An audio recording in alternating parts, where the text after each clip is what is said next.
Swapnadeep academy के Gurukul channel में आपका स्वागत है। मैं आपका मेंटर संदीप वैशंपायन आपका स्वागत करता हूं। क्लास 10th मैथमेटिक्स, इसमें आज हम कवर कर रहे हैं अर्थमेटिक प्रोग्रेशन एपी। इसका फर्स्ट पार्ट हम लोग पहले कवर कर चुके हैं, जिसमें हम लोगों ने सम ऑफ एन टर्म्स तक की पढ़ाई कर ली है, कुछ बेसिक्स भी देख लिए हैं, अर्थमेटिक मीन भी कवर कर लिया है। आज हम लोग कुछ स्पेशल केसेस के ऊपर बात करेंगे and we will start with NCERT based some questions, और अगर कुछ बच्चों के डाउट रहे तो उसको भी आगे कवर करेंगे। चलिए तो लेट्स स्टार्ट वर्किंग। तो जैसा मैंने आपसे कहा कि आज हम कुछ स्पेशल केसेस करेंगे, ठीक है। तो स्पेशल केस मतलब क्या आता है, कभी कभी ये हो जाता है कि आपसे कहते हैं 3 टर्म्स या 4 टर्म्स या 5 टर्म्स आर इन एपी, उसका सम एंड प्रोडक्ट दे देते हैं। क्या क्या देते हैं? Number of terms are in AP, their product and their sum is given. तो उसे सॉल्व कैसे करें? अब होता ही है कि अगर मैंने आपसे कह दिया कि 3 terms are in AP, 3 terms are in AP, आपने कहा चलिए a plus d, a plus 2d, यहाँ पर मरण है, इसका प्रोडक्ट दे दिया आपको, ये मल्टीप्लीकेशन है, इज इक्वल टू समथिंग, कुछ तो दे दिया उन्होंने, ठीक है, और दे दिया एडिशन ए प्लस डी प्लस ए प्लस 2d, कुछ दे दिया।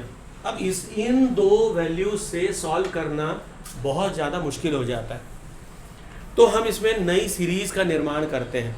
ये है new way of solving AP, ठीक है। मैं इसको नाम देता हूँ पिरामिड मेथड। ये मेरा दिया हुआ नाम है, बुक में ऐसा कोई टेक्निकल नाम नहीं दिया। तो अब पिरामिड कैसा है वो हम देखेंगे कि इसको पिरामिड से कैसे सॉल्व करते हैं, ठीक है। तो लेटस से मैं शुरू करता हूँ एक टर्म, कभी कोई क्वेश्चन नहीं आएगा, लेकिन पिरामिड बनाने के लिए हमें एक टर्म को उठाना पड़ेगा, ठीक है। तो मान लीजिए मैंने कहा 1 टर्म इन एपी, ठीक है, मैंने ए ले लिया। अब 2 टर्म भी नहीं देगा वो आपको 3 या 5 देगा, 3, 4, 5 ये आता है पेपर में, ठीक है।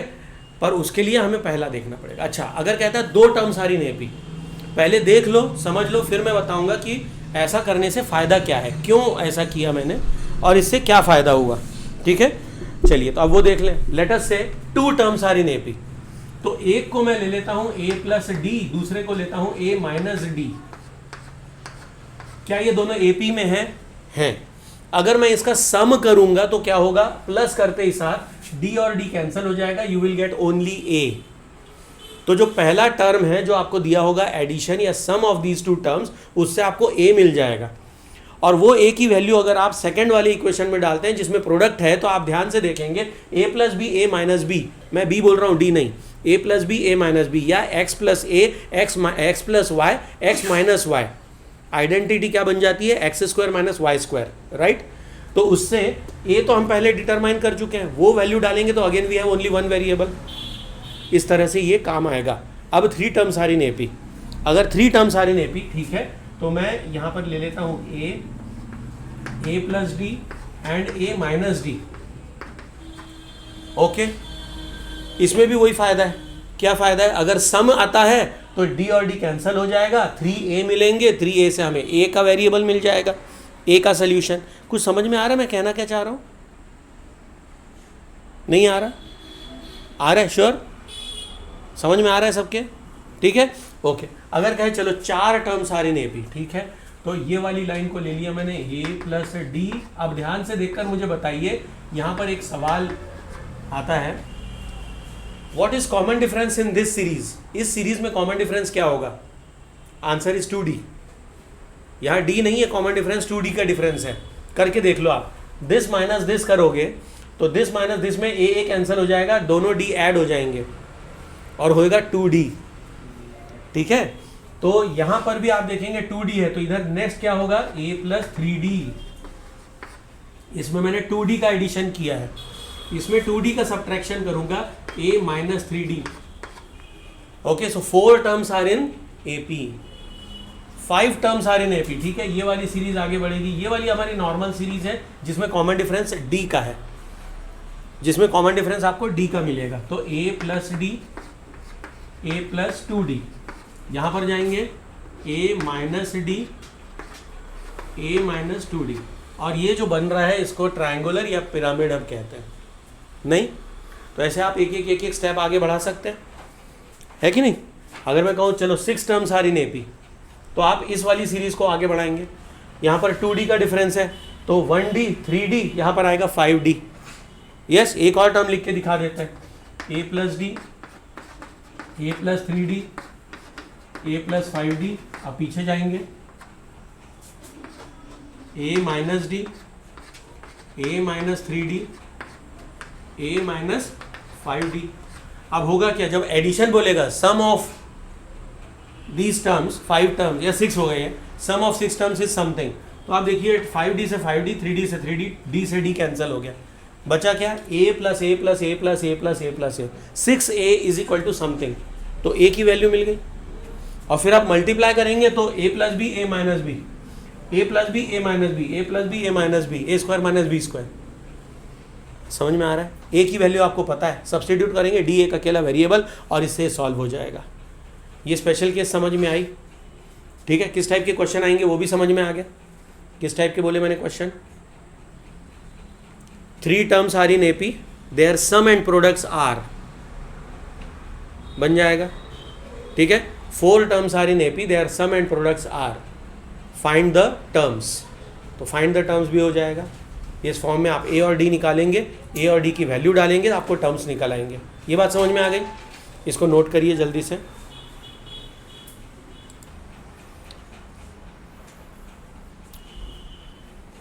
तो ये अपने आप में एक केस है, और ये स्पेशल केस। ठीक है, अब आप मुझे एक एक क्वेश्चन बताएंगे जो एपी के हैं। बुक निकालिए एनसीईआरटी। अगर आपके पास कोई रेफरेंस बुक है और आप उससे भी कोई सवाल पूछना चाहें तो मुझसे पूछ सकते हैं। वर्ड प्रॉब्लम हो तो वर्ड प्रॉब्लम पूछ लो, कोई दिक्कत नहीं है। ठीक है, इसमें एक क्वेश्चन मुझे याद आ रहा है, ये वाला, ये हाँ, खुला रखो। ये रेफरेंस बुक है ना? ठीक है, exercise 5.2, page number 62, question number 3। Question number 3 जो fill in the blank type का है ना? इस टाइप के क्वेश्चन नहीं आते but as a concept this is very good question, ultimate question है ये, बहुत सुंदर क्वेश्चन। तो आपके अर्थमेटिक प्रोग्रेशन के जो बुद्धि के चक्षु हैं, चक्षु ने नयन, आपके नेत्र, वो खोल देता है, आंखें खुल जाती हैं अपनी, और कंसेप्ट समझ में आ जाती है कि बेसिकली करना क्या है। ठीक है, तो ये बहुत बढ़िया क्वेश्चन है, आप जस्ट गो थ्रू इट। अगर आपको लगता है कि इसमें से कुछ ऐसा है जो बनेगा नहीं, पूछना चाहिए, तो यू में please ask me any of the question, और मैं आपको सॉल्व करके बता दूंगा। ठीक है, अलॉन्ग विद दैट यू में आस्क मी एनी क्वेश्चन। कितनों के स्कूल में हुआ है? ये स्कूल में हुआ है एपी? नहीं हुआ है, चलो अच्छी बात है ना? मतलब अभी फ्रेश मूड और फ्रेश ब्रेन से हम लोग इसको सीख रहे हैं। चलिए, तो पूछिए कोई भी डाउट जो आपको हो, छोटा बड़ा उससे कोई फ़र्क नहीं पड़ता, फील फ्री टू आस्क। आपके भी अगर एपी के क्वेश्चन है आईसीएससी बोर्ड, आप वो भी पूछ सकते हैं, एपी के है ना, और जो प्रॉपर्टी रिलेटेड है वो भी कवर कर सकते हैं अब। ठीक है,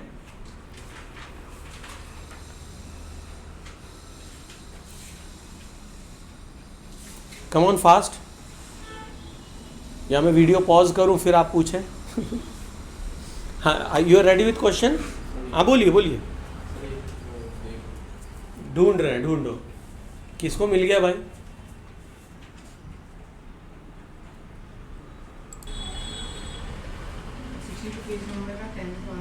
पेज नंबर 62, क्वेश्चन नंबर 10। अच्छा, मेरे पास अभी किताब नहीं है, मैंने लौटा दी, तो आप प्लीज़ रीड करेंगे? नहीं, रीड करिए ना question. Page number 62 NCERT, question number 10 पढ़िए। वेरी गुड, 17th टर्म मतलब A17, हाँ,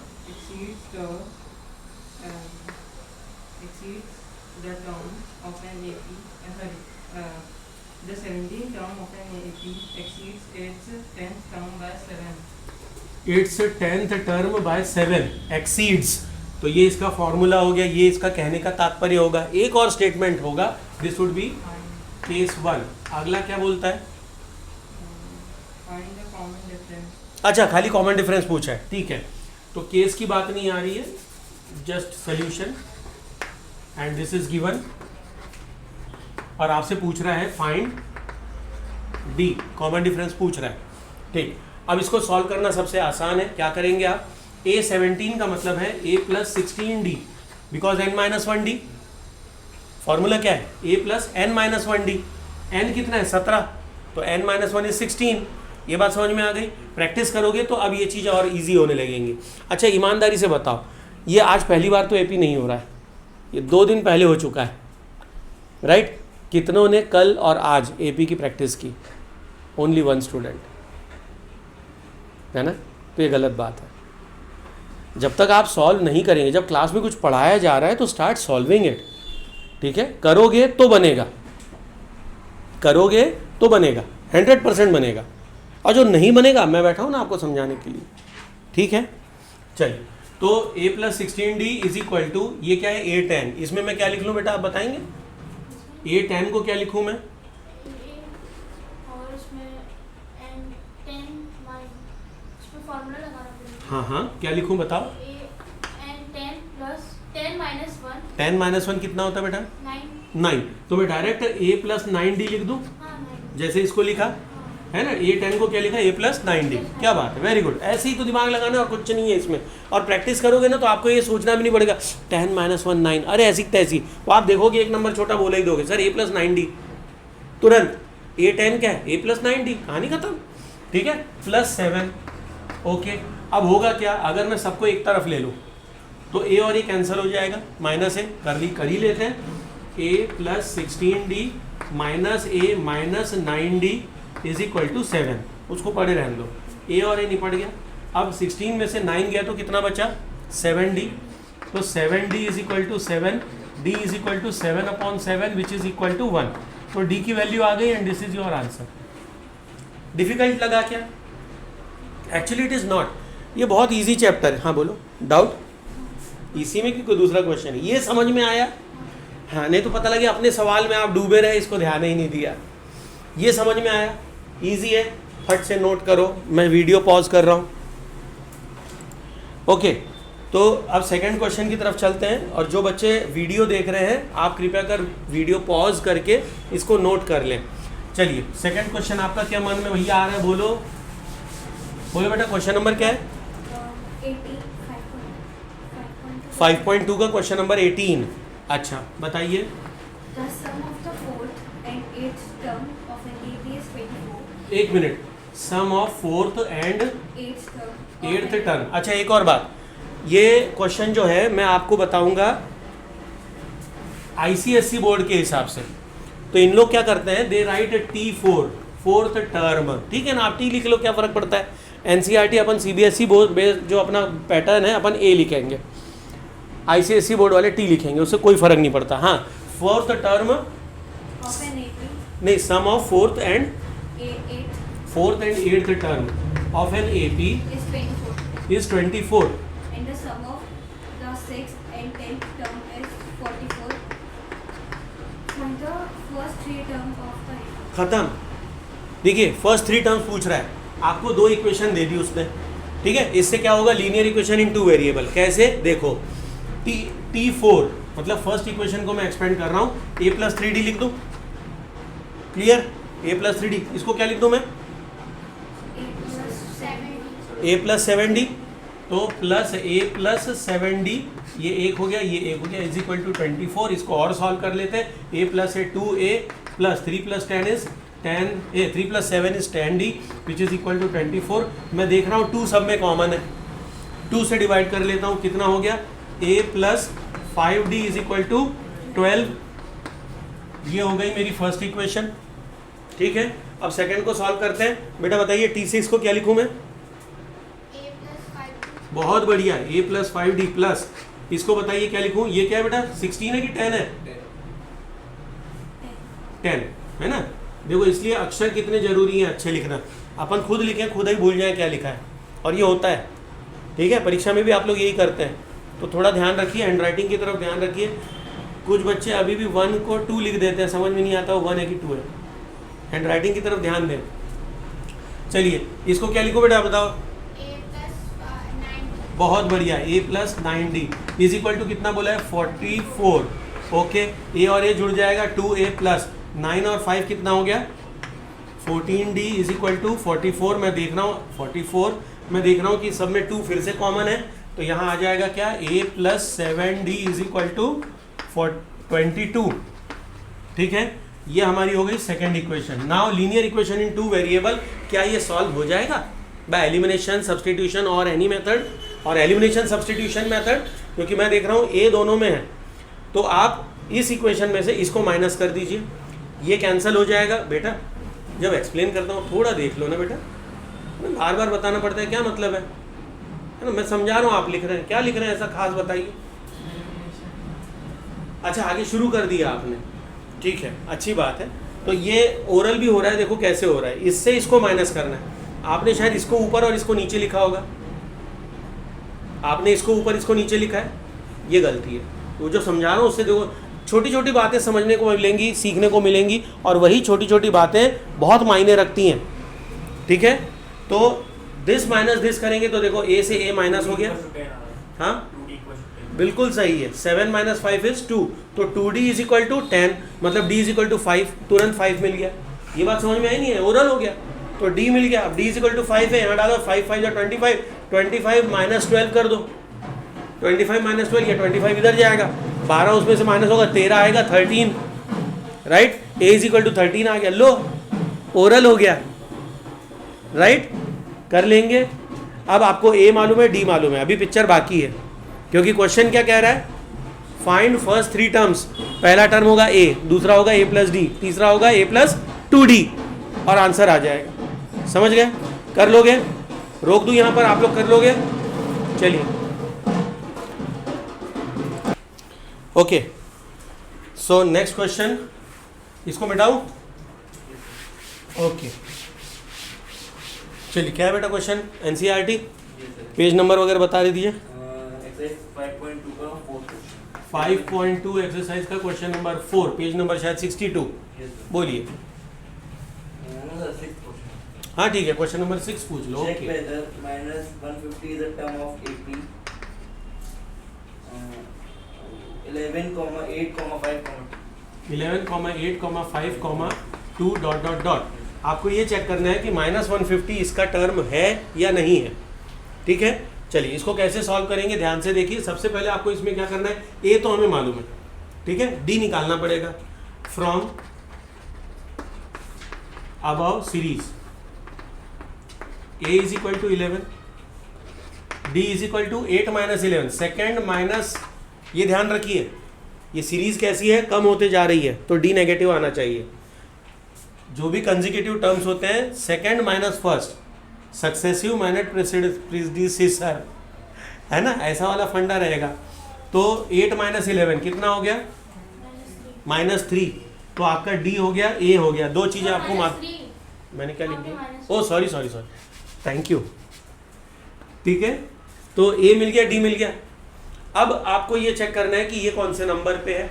अगर ये है तो किसी नंबर के n पे आना चाहिए, है ना। Let an is equal to a plus n minus 1d, इस फॉर्मूले का यूज करेंगे। मान लेते हैं कि ये nवा टर्म है, चलिए, तो minus 150 is equal to a plus n minus 1d is -3। Bracket में डालें, डायरेक्ट लिखोगे तो आप माइनस करने लगोगे, इसलिए ब्रैकेट में डालो। ठीक है, ये माइनस साइन कहाँ आएगी, इधर, माइनस n माइनस 1 3, समझ में आया। ठीक है, और 11, अच्छा ये 11 को इधर भेज दो, तो ये हो जाएगा कितना, अभी तो 150 है, ये हो जाएगा -161, right, is equal to minus n या -3n, मल्टीप्लाई करके एक साथ लिख दो 2 बार, मतलब दो स्टेप्स एक साथ कर रहा हूँ मैं। 3 से मल्टीप्लाई हुआ 3n, माइनस साइन है, -3n, माइनस माइनस प्लस 3। ठीक है, ओके, चलिए ये 3 फिर इस तरफ आएगा, या ये जो n है इसको मैं इधर ले आऊं तो वो 3n हो जाएगा। 3n इज इक्वल टू, इसको इधर ले आया, ये भाई साहब उधर गए, तो हो गया कितना, 161 प्लस 3, दोनों को जोड़ दिया, कितना हो गया 164, और ये n इज इक्वल टू 3। अब आप मुझे सोचकर बताइए, क्या ये 3 से डिविजिबल है? Answer is no, it is not. इसका मतलब this is not a term, लेकिन हमें लिखना पड़ेगा। ठीक है, तो n इज इक्वल टू 164 अपॉन 3, इसको जब हम सॉल्व करेंगे तो कितना आएगा, पॉइंट में आएगा। ठीक है, चलिए सॉल्व करते हैं। 3 1 जा 3, 3 5 जा 15, 1 3 5 जा तो 3 4 जा 12, 12.2 ऊपर जा रहा है रिमाइंडर, तो 0.3 आता है। 3 का डिवीजन जब 3 से डिवाइड करते हैं तो 0.3333 आता है। यहाँ पर आएगा 0.6666 क्योंकि 2 है, ठीक है, मल्टीप्लाई बाय 2 होगा तो 0.6666 recording.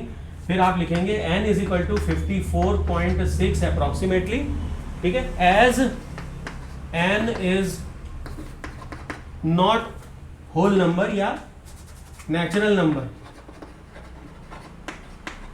Therefore -150 is not term of series. ये बात समझ में आई नहीं आई?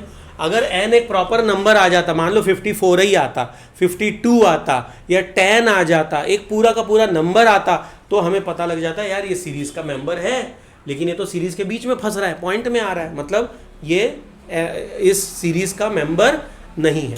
ये बात समझ में आई? कुछ कहना है इसी से रिलेटेड? बोलो। 150 को हमने माना है या नहीं? वो क्वेश्चन में है बेटा, आप क्वेश्चन देखिए, बुक पढ़िए। कौन सा क्वेश्चन बोला आपने? 6th पेज नंबर 62 वाला, एक्सरसाइज 5.2 है ना। तो उसमें ये बोला है कि check whether -150 is member of this series, है ना, क्या इस सीरीज में कहीं लाए करता है, वो पूछ रहा है। तो अपन ने कहा ठीक है, मान लेते हैं वो लाए करता है, तो अपन ने an की जगह उसको डाल दिया, ठीक है, समझ में आया? इसकी फोटोकॉपी कर लीजिए, मैं पॉज कर रहा हूँ video. Okay, so next question की ओर बढ़ते हैं। बोलो बेटा, आपका क्या डाउट है? No, if you have the same common difference. अच्छा, हाँ हाँ, 2 APs have same common difference, okay? The first term of AP is 2 and that of the other is 7. एक मिनट, हाँ, मैं इसको A और A डैश लिख देता हूँ, A1 फर्स्ट टर्म इज क्या क्या बोले थे, इसका 7, इसका 4 ना, कि 3 क्या था? AP is 2 and that of the other is 7. एक का 2 है, दूसरे का 7 है, ठीक है, कॉमन डिफरेंस दोनों का सेम है, okay. The difference between their 10th terms is the same as the difference between their 21st term, which is the same as the difference between any two corresponding term y. Y, है ना। देखो, ऐसा question एक NCERT का भी, आप शायद reference किताब से पूछ रहे हैं ये सवाल, है ना। NCERT में एक क्वेश्चन है जिसमें आपको शायद वो 1000वां टर्म निकालने को बोलता है। Difference between 100th term is so and so, find the difference between their 1000th term. अगर कॉमन डिफरेंस सेम है तो किसी भी 2 टर्म का डिफरेंस बराबर बराबर चलता रहेगा। ये बिल्कुल ऐसा है कि आप ऐसे समझिए, इधर देखो, 1 सेकंड के लिए आपके समझ में आ जाएगा। यहाँ देखिए A अलग है दोनों का, A1, इसको मैं A डैश कर देता हूँ, या A and A dash, first term A है इसका तो A डैश है, ठीक है, प्लस जो भी टर्म है वो दोनों का सेम टर्म लेना है। इसका 5वां है तो इसका भी 5वां है, इसका 10वां है तो इसका भी 10वां है, ठीक है। तो क्या हो जाएगा, may be I can write ND, कोई आपत्ति आपको? मैंने nवां टर्म n+1वां टर्म ले लिया तो ND आ जाएगा। यहाँ भी क्या आएगा, प्लस ND, क्योंकि दोनों का कॉमन डिफरेंस सेम है, ओके, इज इक्वल टू जो भी आपको यहाँ वैल्यू मिलती है, मान लो इसकी वैल्यू A है, इसकी B है, कुछ तो है, ठीक है। अब इसको जब आप माइनस करेंगे तो हर बार डिफरेंस उतना ही आएगा। क्यों आएगा वो समझ लीजिए कि अगर ये नहीं भी मालूम है आपको, अगर ये नहीं भी मालूम है तो होगा क्या, देखो, अगर मैं इसको माइनस करता हूं तो यहाँ क्या मिला मुझे, A माइनस A डैश, ठीक है, N और N ये पूरा कैंसिल हो जाएगा माइनस करने पर, साइन चेंज, ये निपट गया, ठीक है। तो D वाला पार्ट पूरी तरह से रिमूव हो गया, is equal to A minus B, ठीक है। अब आप कहते हैं नहीं सर, अपन एक और काम करते हैं, लेट अस से नॉट M A N, आप mवा टर्म ले लीजिए, mवा, ये nवा था, अब लेते हैं mवा टर्म, चलेगा? ओके, लिखूं? चलिए, इक्वेशन क्या होगी, A प्लस MD, मतलब mवा प्लस 1 ना, mवा प्लस 1 टर्म इज MD, यहाँ होगा A dash plus MD is equal to कुछ नया आएगा, मे बी एक्स, इसका होगा वाई, कुछ तो होगा, नया टर्म होगा, ठीक है। अच्छा, अब अगर मैं इनको सब्ट्रैक्ट करता हूँ, माइनस माइनस साइन चेंज, ठीक है, ये फिर सॉरी ये निपट गया, बचा क्या फिर से a minus A dash is equal to कितना, x माइनस वाई।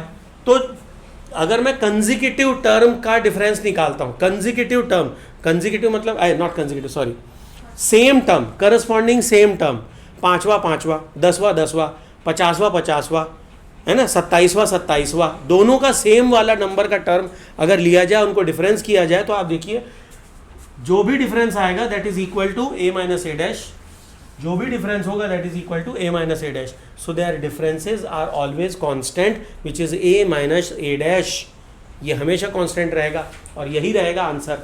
तो अगर 100वें टर्म का डिफरेंस उन्होंने दिया है कि 50 है, तो 1000वें टर्म का भी डिफरेंस 50 ही आएगा।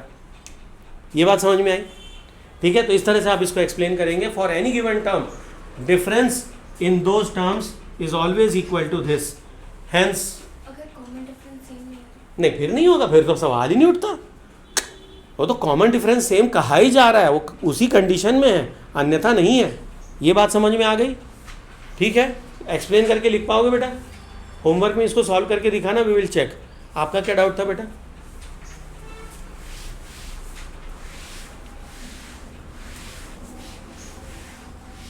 अभी जैसे ये वाले क्वेश्चन में इन्होंने 2 और 7 लिखा था ना, तो 2 माइनस 7 आपको पता लग गया कितना है, 4 है। तो ये 4 हमेशा डिफरेंस कॉमन रहेगा। तो कि कोई भी आप टर्म लीजिए, 5वां 10वां 50वां, कोई भी टर्म सेम अगर दोनों का सीरीज का है, तो answer is always is always 4। वो आपको डिफरेंस हमेशा 4 दिखाएगा, because it's always a minus A dash, अपन ने देख लिया, ठीक है। हाँ बेटा, आपका पढ़िए NCERT, okay. Page exercise question page number बताइए, page number 63, question number 19 question number 19 NCERT page number 63। चलिए पूछिए। Shubha Rao started work in 1995 at an annual salary of rupees 5,000 and received an increment of rupees 200 each year. In what years did his income reach rupees 7,000? ठीक है, वो 7,000 कब पहुंच जाएगी ये हमें बताना है, ठीक है। मतलब वो कह रहे हैं हमें इंक्रीमेंट मिल रहा है, ये A हो गया, तो A इज इक्वल टू 5,000। आपको कॉमन डिफरेंस D कितना मिल रहा है, हर साल का 200 रुपये का इंक्रीमेंट। और आपको ये दिया है AN, आपको N बताना है, N क्या है, आपको N नहीं मालूम, कितने टर्म कितने साल बाद, वो हो जाएगा 7,000। ये बात समझ में? तो आपको फॉर्मूला कौन सा लगाना है, AN is equal to A plus N minus 1 into D। अब D आपको पता है, A मालूम है, N मालूम है, बस AN मालूम है, N नहीं मालूम है। इसमें वैल्यू सब्सटीट्यूट करनी है, आंसर लाना है, बनेगा पक्का, डू इट, ठीक है। चलिए, और आपका क्या सवाल आपने बोला था? हाँ बोलिए, इसको मिटाऊँ? हाँ लिख लो, बोलो बेटा, आप बोलिए सवाल, मैं उधर करता हूँ। 5.1 का वर्ड प्रॉब्लम, जी कहें। Taxi fare after each kilometre, very good. हाँ, taxi fare after each kilometer when the fare is ₹15 for the first kilometer, for ₹8 for each kilometer additional kilometer, ₹8 additional है ना, yes sir, फॉर पर मतलब पर kilometre, और 15 तो लगना ही है, ठीक है। ओके, तो 15 फिक्स हो गया, और हर बार क्या हो रहा है, 8 इंक्रीमेंट हो रहा है। आपको क्या इसमें पर करना है बेटा, इक्वेशन बनानी है कि प्रूफ करना है ये AP है या नहीं है, क्या है उसमें? सर इक्वेशन इक्वेशन बनानी है। देखिए, इसको सॉल्व करने के लिए आप क्या करेंगे, सबसे पहले एक टेबल बनाएंगे, ठीक है, किलोमीटर एंड फेयर। तो किलोमीटर में आप देखिए, अगर मैं 1 किलोमीटर चलता हूं तो फेयर कितना होगा, 15। सेकंड के लिए कितना होगा, 15 प्लस 8 फॉर एवरी एडिशनल, है ना। हेंस फोर्थ 1 किलोमीटर के बाद 8 रुपए हर बार के जुड़ते चले जाएंगे, ठीक है। तीसरी बार में क्या हुआ, 15 प्लस 2 इंटू D, तो एक कम हो रहा है, देखो। इसका मतलब अगर ये Nवा है, N किलोमीटर्स में क्या हो जाएगा, this is 15 plus N minus 1 8, ठीक है। तो अब आपकी इक्वेशन AP क्या बन गई, AP बन गई हमारी for N kilometre, for any kilometre, for any N kilometre, है ना, N अच्छे से लिखो, N किलोमीटर इक्वेशन क्या बनेगी 15 प्लस n माइनस 1 इंटू 8। या स्कूल में कभी कभी क्या करते हैं, इसको भी सॉल्व करके दिखा देते हैं, पर AP दिखाई नहीं देती वो, ठीक है। आप चाहें तो वैसा भी कर सकते हैं। 8 अंदर जाएगा, कितना हो जाएगा, ये सॉल्व होगा, you will get 15 plus 8n minus 8। 15 में से 8 गया तो मिल गया कितना, 7। तो 7 plus 8n, this is your actual fare for AN, fare for nवा किलोमीटर, ठीक है। डायरेक्ट n की वैल्यू डालिए, आंसर लाइए। ओके, तो बोथ यहाँ पर आप छोड़ देंगे तो भी सही है, यहाँ छोड़ेंगे तो भी सही है, बोथ आर राइट, ठीक है। और कोई डाउट अगर है तो अब इसको हम अगली क्लास में कवर करेंगे। आज यहाँ पर समय हो चला है तो क्लास को क्लोज करते हैं। So thank you students, Vande Mataram, जय हिंद। आपके भी अगर कोई डाउट हो जो वीडियो देख रहे हैं तो कमेंट सेक्शन में मेंशन करिए। NCERT का सवाल है तो एक्सरसाइज और क्वेश्चन नंबर रैशनलाइज्ड बुक के रेफरेंस में आप मुझे दे दीजिए, तो आपको सोल्यूशन अगले वीडियो में मिल जाएगा। चलिए, तो thank you, take care, Vande Mataram, जय Hind and all the best.